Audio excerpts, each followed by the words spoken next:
Hello সোনামণিরা, তোমরা সবাই কেমন আছো? আশা করি তোমরা সকলে ভালো আছো। আজকেও তোমাদের জন্য নিয়ে আসলাম জেনারেল নলেজ।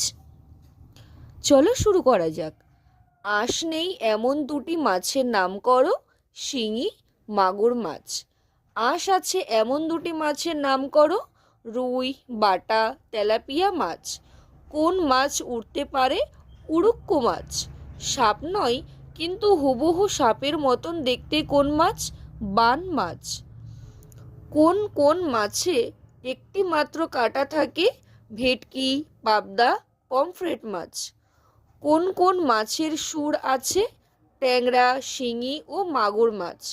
মনে রাখার কথা, শিঙি, মাগুর, কই মাছ জল ছাড়াও অনেকক্ষণ বাঁচতে পারে বলে এদের জিওল মাছ বলে। আমার চ্যানেলটি যদি আপনাদের ভালো লেগে থাকে, লাইক, কমেন্ট, শেয়ার করবেন এবং সাবস্ক্রাইব করার অনুরোধ রইল।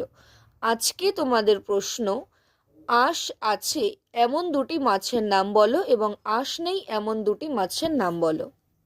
কমেন্টে জানিও।